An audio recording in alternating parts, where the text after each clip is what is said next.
Nag-jeng-jeng ka na ba? Now na! Oy! Are you ready to jeng-jeng?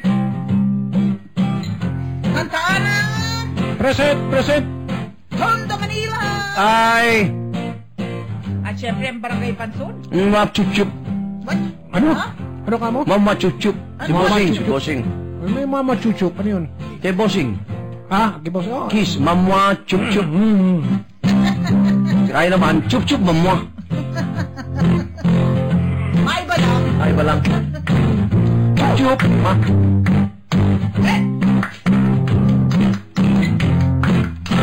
Mga kapusong Pilipino, bumabati kaming tatlo.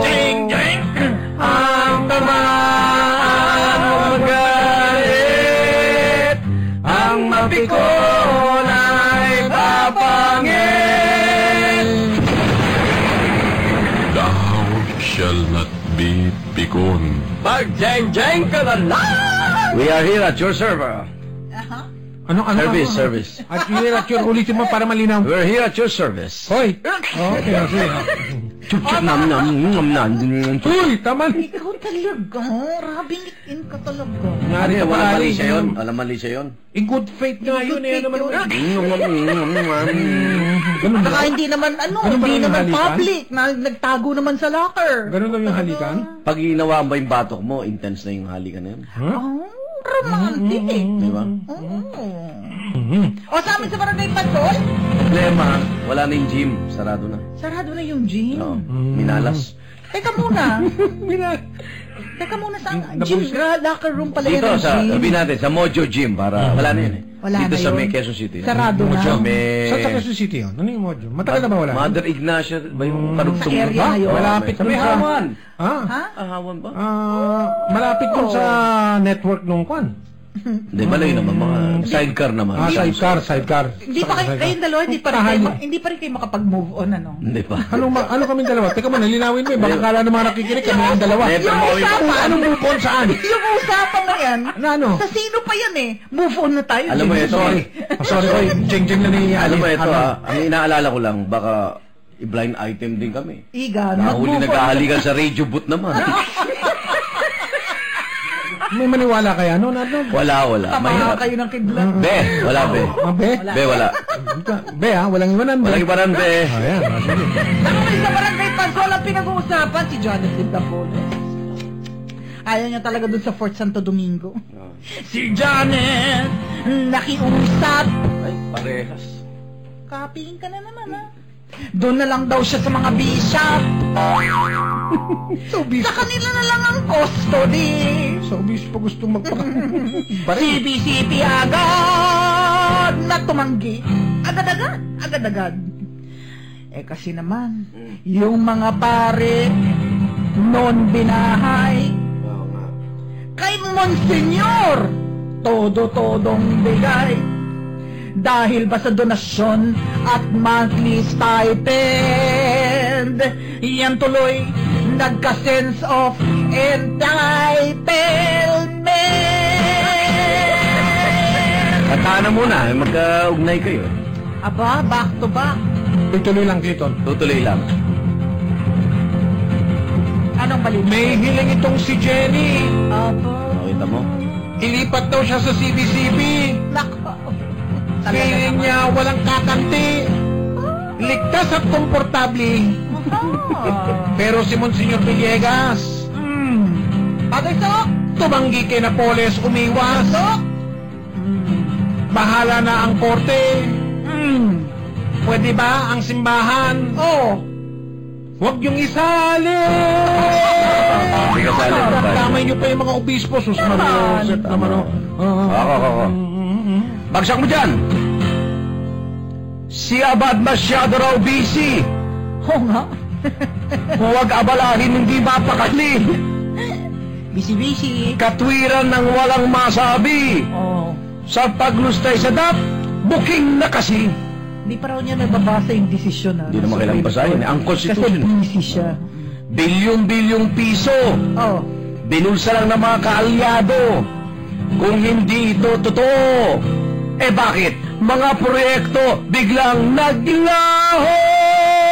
Totoo. Wala daw yung mga project. Totoo. Huwag mo namang unahan. Yung hinihingi natin sa kanila. Sorry. Ilabas nila yung listahan ng mga proyekto at bawat nagbigay naman daw proyekto. yung mambabatas eh. Wala, hindi yun ang pinag-uusapan natin. Oh. Saan napunta yung pera? Teka lang daw, magpapail pa sila ng MR. Teka lang daw. Anong kinalaman nun doon sa pinabas yun? Pero men, Ito naman si Justice Colomat, si Justice Lasierda. Ano ba naman yan? Mabubuting tao yung dalawang yan. Ha? Oo nga. Teka muna, bakit napos sa usapan yung kung anong... Ikot, Mang Kanor, isang tirpa! Mga kabusong Pilipino, tumabati kaming tatlo. Huwag magalit, ang pikon ay papangit. Thou shall not be pikon. Mag-jeng-jeng ka na lang! Okay. Isa na namang mainit na issue pinag-uusapan sa Barangay Pansol. Si Hayden ko. Hoy, Hayden ko. Doktor ng muli. Doktor na naman. Video King. Ano kayang masasabi ng biniktimang Katrina Halili? Mga binidyohang babae. Hindi, in fairness, haharangin daw ni Katrina, yung abogado niya, yes. Well, ano yun natin? Na-interview mo na yung Hindi, lawyer? kahapon sa 24 oras. May reaction Isinay din namin kampo. yung panig ni Katrina. Harangin. Kukontrahin daw niya yan. Yung muling pagbibigay ng lisensya para maging doktor ulit siya. Pero kahit maging doktor ulit yung Hayden na yan. O bigay niyo ba siya? Hindi. Lukos, dermatologist. Cosmetic surgeon. Hindi, bigay ni Yung kumakalikot ng mga surgeon. Hindi, kahit anong klaseng doktor. Sa palagay niyo ba, may magpapadoktor pa dyan kay Hayden ko na yan? Hindi ba? Mali na. Nandiyan kayo sa klinika ni Hayden. Huwag ka sumayaw ng At ganyan narinig niyo itong kantang ito. Kaya mag-ingat-ingat na kayo. Lalo na kung babaeng pasyente kayo. Kay Doktor Hayden ko. Sumayaw na naman. Ang naswa mo. Kloro! Kailangan kong ban naman ang mata ko, Kloro! Nakakalibre na kaya ng siyong kung makapanlahit kayo. Bihira lang magpakita ng abdomen. Sandali, may flash report. Superadyo DZWB. Rod Vega, flash report. Ano nangyari, Rod Vega? May insidente ng pamamaril dito sa Barangay Obrero dito sa lungsod ng Quezon. Saan barangay saan? Barangay Obrero. Dito Barangay Obrero? Ang kinaroroonan ko itong Tomas Morato, corner Marathon Street. Na bike ay naalarma yung mga residente dito dahil yung namaril na hindi naman iba doon sa biktima niya ay kanyang bayaw ay pumasok di umano doon sa bahay nitong kanyang bahay, itong suspect na si Benito Enriquez at sinasabing hostage yung kanyang pamilya, yung kanyang isang anak at yung asawa. Pero pag biberipika ng mga kagawad ng PNP at maging itong si kagawad Lito Apaido ay hindi naman sila in-stage. Ang maliwanag dito, nagkaroon ng police situation na responde itong Special Action Unit ng QCPD at maging itong mga tauhan ng Station 10 ng QCPD at yung suspect ay binaril niya yung kanyang bayaw at tinamaan sa kanyang tiyan dahil naman sa alitan umano sa lupa ng pamilya. Sa ngayon, sinasabi ng kagawad ng barangay, hindi naman daw nagkaroon ng hostage taking pero ang kanilang hinahanap na itong si Benito Enriquez ay nakatakas mula naman dito sa kanyang bahay na kanyang pinagtaguhan matapos na mamaril dito sa bahagi ng Marathon corner Tomas Morato, Barangay Obrero sa lungsod ng Quezon. Ang inyong kapuso, Red Vega ng GMA Super Radio, DZWB, wala kiyaman. Superadyo DZWB. Last report. Dapat marunong sa sakit at marunong mag-alaga. Yun bang may malasakit? Kaya pagdating sa bath soap, hanap ko tulad ko, lalo't may pamilya ko. Kaya ang gamit ko, Shield Bath Soap. Galit ito sa sakit na dulot ng germs. May antibacterial na pareho ng sa leading brand. At may malasakit sa skin dahil may shea butter moisturizer. May malasakit din sa budget dahil super affordable. Kaya naman approved ito ng Philippine Nurses Association. Shield Galit sa sakit may malasakit. Shield Bath Soap, manufactured by ACS Manufacturing Corporation. ACS. Doc, ito na yung check-up results.